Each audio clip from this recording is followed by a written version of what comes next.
Pelo sinal da Santa Cruz, livrai-nos Deus Nosso Senhor dos nossos inimigos, em nome do Pai, e do Filho e do Espírito Santo. Amém. Meu Senhor e meu Deus, creio firmemente que estás aqui, que me vês, que me ouves, adoro-te com profunda reverência, peço-te perdão dos meus pecados e graça para fazer com fruto este tempo de oração. Minha Mãe Imaculada, São José, meu Pai e Senhor, meu santo anjo da guarda, intercedei por mim. Pessoal, como vocês estão? Boa tarde, bom dia, boa noite, não sei, né? Como tá por aí? Salve Maria, espero que estejam todos bem. Peço perdão novamente pelo atraso da aula, né? Eu tava com um probleminha na voz, na garganta. Agora já tô melhor, bem melhor. Não 100%, mas já tô melhor. E vou fazer isso aqui bem breve, né? Sobre o nosso tema de hoje, que é entendendo o pecado e perdão, tá? Então, já vamos começando, né? Com a definição do que é pecado. Primeiro de tudo, né? O pecado é a definição em uma linha do que é pecado, em uma frase, é uma ofensa contra Deus. O pecado, ele é uma falha, é uma contrariedade à nossa própria natureza. Por quê? Nós fomos criados, a nossa natureza, ela é amar a Deus, buscar a Deus. Ah, mas como assim, né? Isso não é meio ditatorial, não sei o quê. Calma. Lembrem-se do seguinte: Deus é puro amor. Deus é pura bondade. Deus é a luz eterna, né? Deus é a eternidade. Então, quando nós somos criados, nós somos naturalizados, a nossa natureza é buscar isso, é buscar o puro amor, que é Deus, é buscar o puro bem, que é Deus, entenderam? Então, quando nós pecamos, né, o pecado que nós cometemos é uma contrariedade a essa nossa natureza, que é buscar o amor, que é buscar o amor, o ágape, né, o caritas, né, Deus é caritas, como dizia Papa Bento XVI. Então, Deus caritas est, perdão. Então, assim, o pecado nada mais é do que essa falta contra a nossa inteligência, contra a nossa razão, contra a verdade, contra a reta consciência. Porque a nossa inteligência, a nossa razão, ela nos inclina, ela nos manda para o quê? Para o caminho verdadeiro divino, para aquilo que é a verdade, entenderam? A nossa razão, ela está inclinada, ela está ordenada a isso. Pode ver que, cara, assim, as pessoas que mais pecam, as pessoas que mais estão, assim, cegas por causa do pecado e com uma razão completamente distorcida, são as pessoas que mais não conseguem suportar o sofrimento. São as pessoas que menos conseguem suportar o sofrimento. E às vezes o sofrimento mínimo. Por quê? Porque qualquer sofrimento tira dela o sentido da vida. Tira dela o sentido da existência. Tira dela o sentido de tudo. Ela começa a ficar em crise existencial. Por quê? Porque é justamente isso que nós temos quando nós nos desviamos daquilo que a nossa inteligência foi, por assim dizer, criada para ser, para seguir, que é o próprio bem, que é o próprio amor. Então, ao mesmo tempo em que em nós existe essa natureza, né, que é de buscar a Deus, que é de amar a Deus, também existe a vontade de pecar, que é chamada de concupiscência, tá? A vontade de pecar, a vontade de cometer o pecado. Por quê? Porque as nossas paixões, os nossos desejos humanos, eles estão desequilibrados. Então a gente precisa ativar a nossa inteligência nesse momento. Mas já vamos chegar lá. Então assim, né? O pecado basicamente é isso, é uma falha contra o verdadeiro amor para com Deus e para com o próximo. Por causa de um apego perverso a certos bens. E isso fere a natureza do homem e também atenta contra a solidariedade humana.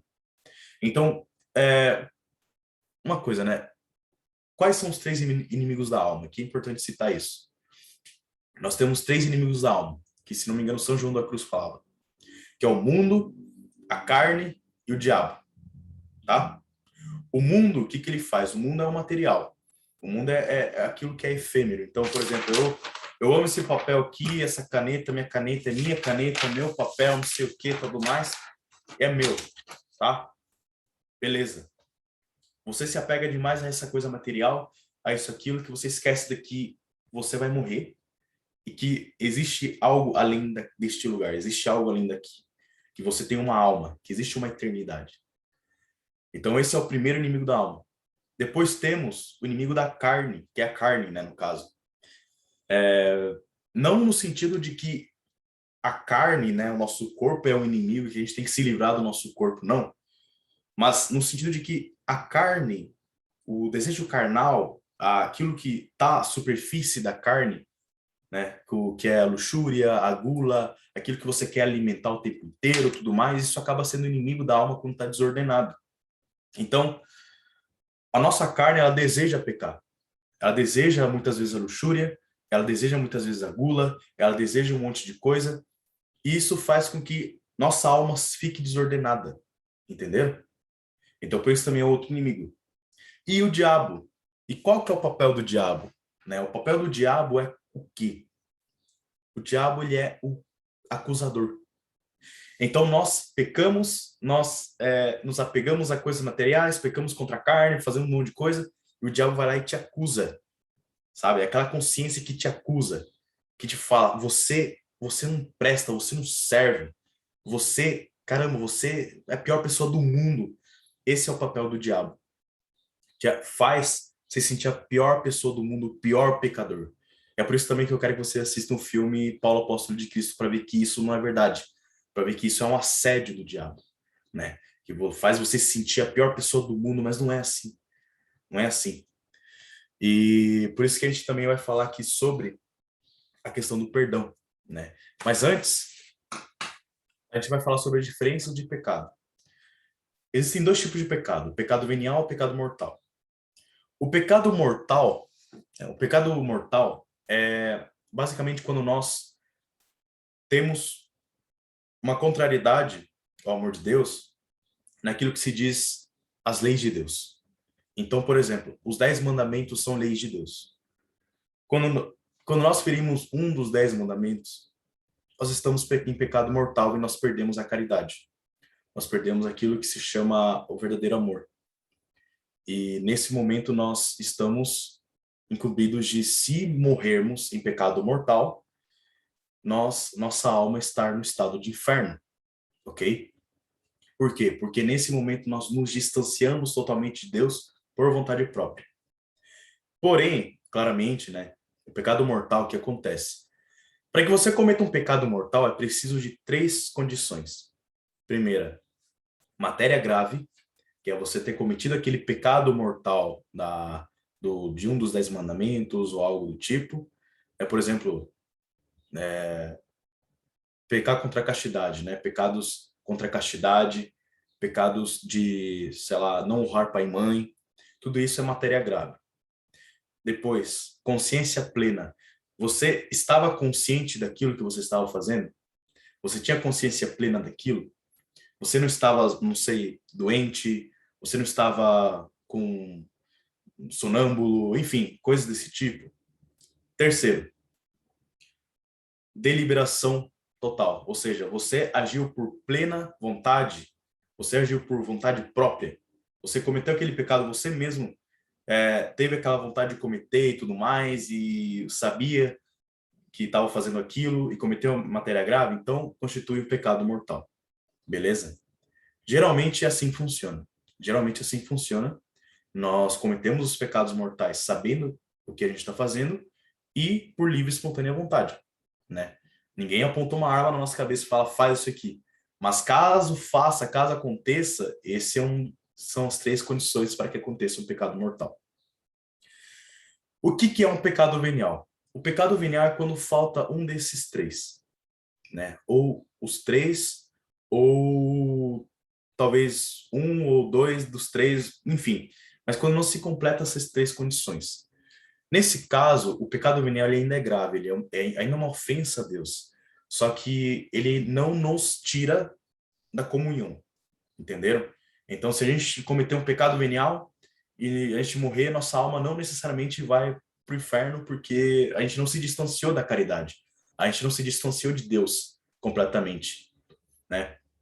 Porém, ela é grave por quê? Porque vários pecados veniais podem levar ao pecado mortal. E hoje em dia, o pecado mortal é a coisa mais fácil de fazer, de cometer. Coisa mais fácil de cometer. Enfim, esses são os tipos de pecado, né? Como eu falei na aula passada, né, sobre o inferno, a questão do inferno, que é o inferno? O inferno é um estado da alma em que nós estamos totalmente distantes de Deus por escolha própria. Então, quando nós cometemos um pecado mortal, nós estamos fazendo aquilo por escolha própria, nós estamos ofendendo a Deus por escolha própria, e logo a nossa alma fica em estado de inferno por escolha própria nossa. Não é Deus que condena, Deus nunca condenou ninguém ao inferno. Nós mesmos temos essa concupiscência, tudo isso, para irmos para lá, por não seguir aquilo que de fato é a nossa natureza, que é amar a Deus. Ok? Então, que fique bem claro. Foi uma rápida explicação, qualquer dúvida me mandem, tá? Porque eu quero ser mais breve possível aqui. Mas beleza. Falamos sobre o pecado agora. Agora nós vamos falar sobre o perdão, tá bom? Bom, existe uma coisa, né, na língua portuguesa que é o prefixo per, né, na etimologia das palavras, tudo mais, que a gente também usa em química, que o prefixo per, ele geralmente é utilizado quando dá o sentido de ir ao máximo em alguma coisa, sabe? Então, por isso, uma coisa pode estar feita ou uma coisa pode estar perfeita. Você pode seguir ou você pode perseguir. Você pode permanecer, você pode perfazer, você pode percorrer. Per é o nível máximo. E se você fala em amor, quando a gente fala em amor, o amor ele é o oposto, né? Eu acho que o amor ele é o oposto do egoísmo, né? E no que consiste o egoísmo? Em receber, em receber, em receber. E o amor consiste no quê? Em doar. Então a gente pode dizer que o máximo grau do amor é perdoar, né? Aquele que perdoa. Por isso, então, Cristo nos ama tanto, Deus nos ama tanto, o grau máximo do amor é Deus, porque Ele é o próprio amor, então Ele nos perdoa, tá? Então, basicamente, né, esse perdão de Deus é o que vem a nós nesse momento em que a gente precisa entender que onde abundou o pecado, superabundou a graça. São Paulo falava isso, né? O pecado, apesar dele ser grave para nós, o perdão de Deus ele é infinitamente maior. Então, quando Cristo, né, na sua vida pública, naqueles 3 anos, né, que a gente sabe que estão escritos na Bíblia, ele não somente perdoou os pecados, como também manifestou o efeito desse perdão. Ele reintegrou os pecadores perdoados para a comunidade, para o povo de Deus, da qual o pecado tinha afastado eles, até mesmo excluído, né? Isso é um sinal bem claro que o fato de Jesus admitir os pecadores à sua mesa, e ainda mais se sentar à mesa com eles, né? Isso exprime também ao mesmo tempo o perdão de Deus, o regresso do povo a Deus, ok? Então, essa questão aqui ela é muito importante porque Cristo nos perdoa. E como ele nos perdoa? Como, né? Como a gente pode ser perdoado hoje em dia por Cristo?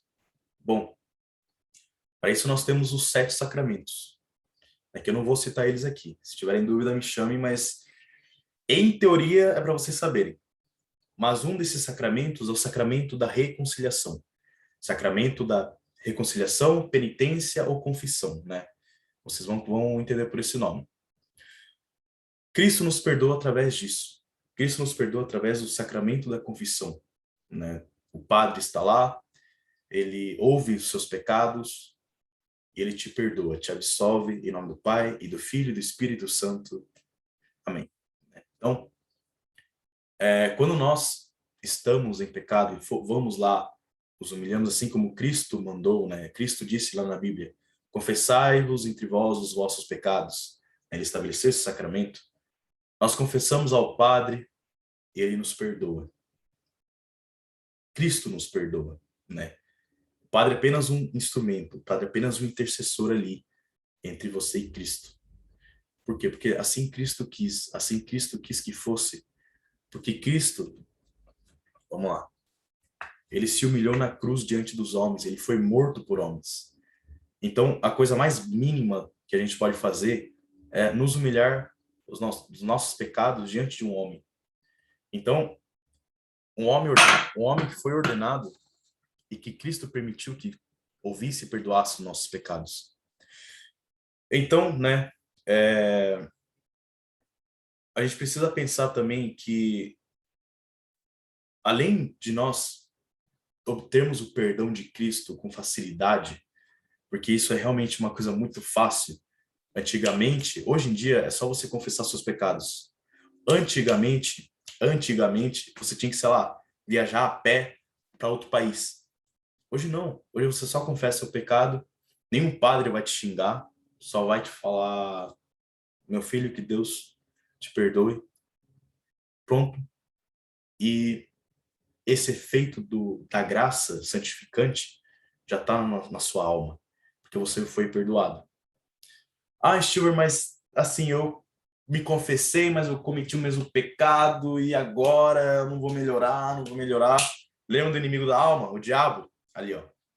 Confessa de novo. Confessa de novo com o mesmo padre, tanto faz. O padre não vai te xingar. Ele tá ali para te perdoar de novo. Perdão, perdão, perdão, perdão. É assim que funciona. A gente não é perfeito. Nós estamos na igreja porque nós estamos em busca daquilo que é o remédio, que é o próprio Cristo, que é o médico dos médicos. Nós não estamos aqui para a perfeição, tá? Nós estamos aqui não estamos aqui para ser perfeitos, nós estamos aqui para buscá-la, para buscar a santidade, para buscar a Deus. E é assim, você cai, levanta, pede perdão e vai, tá bom? Então, né, mas também a gente tem que pensar o seguinte, e nós perdoamos? Nós estamos perdoando o nosso próximo, estamos perdoando o nosso amigo que nos ofendeu, a nossa ex-namorada, o nosso ex-namorado. Não é voltar, não sei o quê, né? Tipo, enfim, a minha ex-esposa, o ex-marido, não sei o quê, né? Aí que está, né? As pessoas confundem o perdão justamente com convivência, mas não é bem assim. O irmão, então o filho, a gente perdoa essas pessoas. Quando nós temos isso, né, na nossa mente, a gente tem que perceber uma coisa. O ser humano ele é muito difícil para perdoar. Nós temos uma dificuldade muito grande em perdoar. Então, além de que Cristo nos perdoa, a gente também precisa aprender a isso. Por quê? Ah, por quê? Porque é o seguinte, toda vez que a gente peca todos os dias. O maior dos santos, pelo menos, pecava 7 vezes ao dia. Toda vez que a gente peca, a gente coloca um prego novo na cruz de Cristo. Toda vez que a gente peca, a gente coloca um prego novo na cruz de Cristo. E ainda assim ele nos perdoa. Imagina o quanto ele sofre, quanto a nossa ofensa faz Cristo sofrer. E ele nos perdoa todas as vezes. Todas as vezes. E quem somos nós, se não meros humanos? Nós não somos Deus. Quem somos nós para não perdoar uma pequena ofensa, uma pequena fofoca, uma pequena falsidade do próximo? Quem somos nós? Pensem sobre isso, tá bom? Por isso que isso aqui era tão importante. Esse perdão é importante, tá? O perdão é importante. Para que nós, de fato, estejamos em paz com Cristo e com o nosso próximo, ok? Então, assim, finalizamos por hoje, mas eu quero fazer uma proposta para vocês. Vocês terão a confissão da Crisma, né? Vocês terão lá a confissão da Crisma, antes da Crisma. Mas nada impede de que vocês se confessem antes, para que vocês também conheçam melhor como é a confissão, porque eu acredito que muitos aqui não têm o hábito de se confessar. E a gente não quer que vocês se crismem sem ter esse hábito, porque a crisma é muito importante, a confirmação é muito importante. Então, pelo menos para que vocês conheçam mais ou menos como funciona e para já entender a importância de vocês se reconciliar com Deus, a minha proposta é que vocês se confessem antes, tá? Se confessem antes. Né? Como você faz isso? Você faz um exame de consciência. Se você nunca fez ou não sabe como fazer, me chama lá no privado que que eu falo algumas coisas, né, para te ajudar, ou vai lá no YouTube, procura Exame de Consciência Frei Gilson. É um vídeo de 55 minutos, meio longo, mas vai ajudar vocês. Ou, beleza, você faz o exame de consciência, se arrepende verdadeiramente dos seus pecados, busca, né, remendar esses pecados, por que que aquilo é pecado, por que que aquilo é importante. Lembre-se que tudo tem uma importância, você só precisa descobrir qual é. E vão lá se confessar. Marque uma confissão com a secretaria, com o Padre Márcio. Vão lá na São João Batista, que o padre está quase o dia inteiro lá confessando, atendendo a confissão por ordem, só chegar lá que ele te atende. Mas tentem fazer isso, tá bom? Tentem fazer isso porque o perdão é importante. O perdão é importante e a gente precisa dele. Nós como católicos, nós como cristãos. Cristo nos perdoa, mas como dizia Fulton Sheen, quem faz pouco caso do pecado também fará pouco caso do perdão. Então não adianta a gente falar que Cristo me perdoa, me perdoa, me perdoa, mas você continuar ofendendo a Deus. Tá? Então, essa é a minha proposta. Esse foi o encontro de hoje. E fiquem todos com Deus. Boa semana e até sábado. Tchau, tchau, pessoal. Em nome do Pai, e do Filho e do Espírito Santo. Amém.